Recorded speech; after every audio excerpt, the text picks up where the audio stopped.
man was shot and killed while doing his job. Tonight, the family is seeking answers while demanding justice.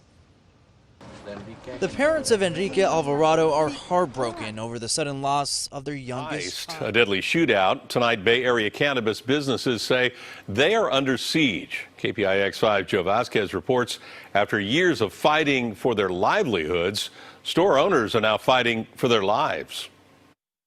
The homicide is horrific. The surveillance video posted on Instagram shows a group of people leaving work for the day at a cannabis cultivation facility in Oakland. Suddenly, a man outside rushes in and opens fire. One woman is killed. A man is wounded. It was a straight volley, just bam, bam, bam, bam, bam, bam, bam, you know, and then some return fire you heard. It's unfathomable. It makes people in an industry that's already on edge over the edge at this point. Urzi Joyner is a former Oakland police captain who is now a security consultant for several cannabis-related businesses. He showed us this video of a business that was looted in late May following the protests. That's marijuana being hung up as part of the cultivation process. Joyner says caravans of dozens of looters hit a bunch of the cannabis businesses all at once in late May. I'm starting to think now of a marijuana dispensary as a place that's kind of like a bar where people will exchange ideas, exchange information,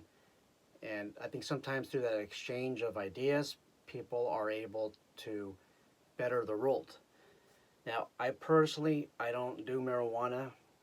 I have never tried marijuana, to be honest with you, in my whole life. Would I like it if I tried it? Well, it's a drug, and just about any drug makes you feel better. But I get high on life. I get high on new projects. When people give me positive vibes, that's my high. So I don't need something like marijuana to make me feel better. I'm also 40 years old. I'm a grown man and I have a family. I don't find the need to use marijuana. I know some people are suffering from diseases like PTSD, post-traumatic stress disorder, or something similar to that, and that helps. And I have no reservations for those of you who need that to help you calm down. A lot of you have trouble sleeping. I understand. Some of you are sick. I totally understand. I'm not against you having to use marijuana for your own benefit, for recreation purposes. It doesn't bother me. Having said that, my position has not changed for private patrol operators working private security contracts at marijuana dispensaries. It's still dangerous, you guys. I'm not going to change my position that in many areas, any areas where it's traditionally infested with gangs, marijuana dispensaries are moving right into those territories. And traditionally, if you're a dope dealer, you're going to be taxed by somebody. If it's not the cartel, it's some straight gang, they're going to tax you. If you don't pay your taxes, you're going to get whacked. That's just the way it works in the streets, okay? The drug trade, the legal drug trade, still has lots of control over the marijuana industry, you guys, okay? Some of you might be assigned to a marijuana contract. You don't know at all if there's a straight gang or the cartel that made a special, I guess, safety arrangement because the owner or the person that you serve and protect is paying a tax, a safety tax. Okay, that still happens, you guys. If you think it doesn't, you're blind. You're totally blind. You still got to pay your taxes in the underground world. Okay. If you don't, there might be a reason why they're hiring private security. Okay, there's something that the owners aren't telling you. And they want you as their private police, okay? Marijuana dispensary is really dangerous because most of us don't have the training that's needed to protect ourselves in the dispensary. You can't just go to an 8-hour or 16-hour gun permit class for private security and think that your training in those courses are going to effectively help you repel a violent attack. You're wrong, okay? You're totally wrong. I'll tell you that because I am a BSIS, I'm licensed BSIS firearms permit instructor, okay? I have taught the class, okay? I don't work for BSIS, I'm just certified as an instructor through them, okay? that course of fire is a no move shoot. Okay, you're shooting a target that just stays there, and apparently that shoots back at you. I mean, you have to pretend. There's no shooting behind the barricades, shooting on the move, all the stuff that you need to survive a violent encounter that would happen at a dispensary. When I posted the video about a year ago, I didn't see a lot of surveillance videos of robberies at dispensaries. I didn't even look at it. I just made a reference to some events that happened, but I'm starting to see more of the videos surface, and they're scary. There's a lot in Oakland. There's one in San Bernardino. There was one in Inglewood. And these guys that work in there, they're probably working for $20 an hour, $12 an hour. Definitely not worth it. Not worth the risk. Okay. I still don't think that insurance companies are going to insure private patrol operators who patrol marijuana dispensaries without the proper compensation. A lot of PPOs that are patrolling these marijuana dispensaries, you know what they're doing is this. They're putting on their insurance application that they're patrolling a retail center or some other, or parking lot, some other low risk project. And then behind the insurance carrier's back, they're out there patrolling the dispensaries. See, the state of California, BSIS, Bureau of Security Investigative Services, each year they want a certificate of eligibility. They want that certificate of proof that you have insurance, but it doesn't say on the certificate that you're okay to patrol marijuana dispensaries. You see that, and that's the problem that we have in California.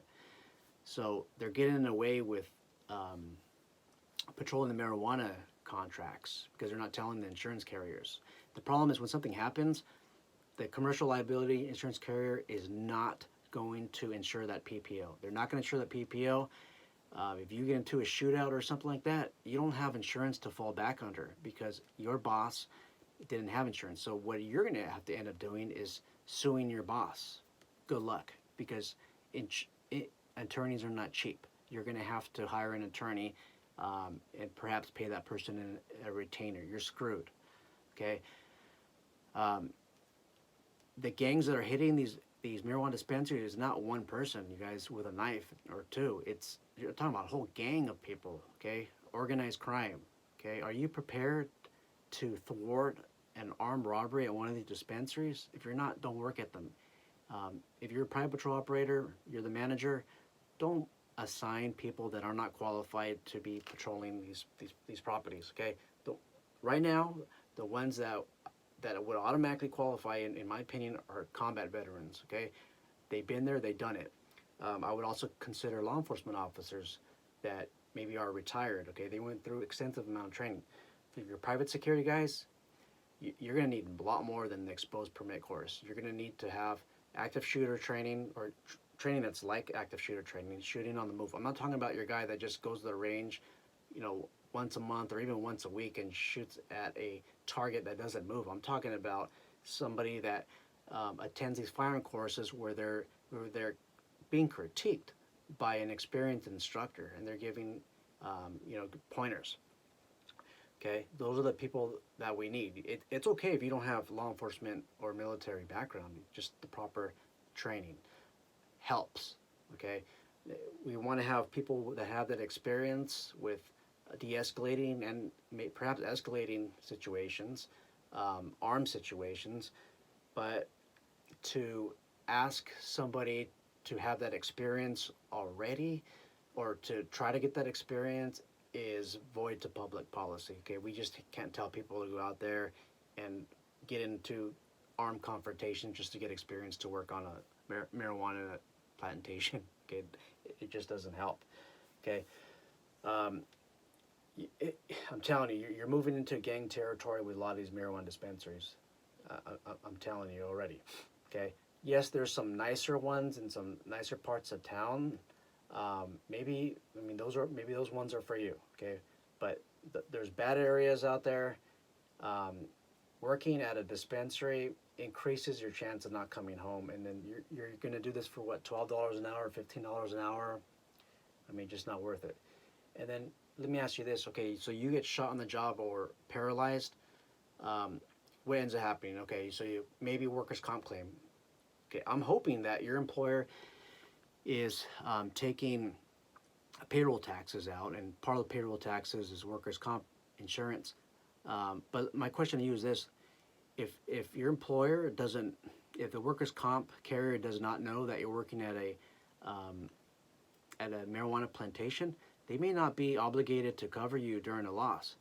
Okay, so you're going to be you're going to be stuck suing your employer if your employer doesn't have the proper workers' comp insurance. Okay, because there is a risk for putting somebody at a marijuana marijuana grow. Okay, in my last video I had a lot of dislikes. A lot of people don't like it. They don't like the video because it's something negative that I said about the marijuana dispensaries, but that's just the way it is, you guys. That's just my opinion, and I'm able to back up my opinion. Okay, if you still disagree with this video, and you want to dislike it or something like that, it really doesn't affect me. I'm still going to keep posting videos, but just let me know what is it that bothers you in this video. Is there something that I'm saying that is wrong? If you have certain qualifications superior to mine, and you probably do, let me know what your qualifications are also, by the way. You guys, I hope this video helps you. Like, subscribe, you know what to do. Be safe.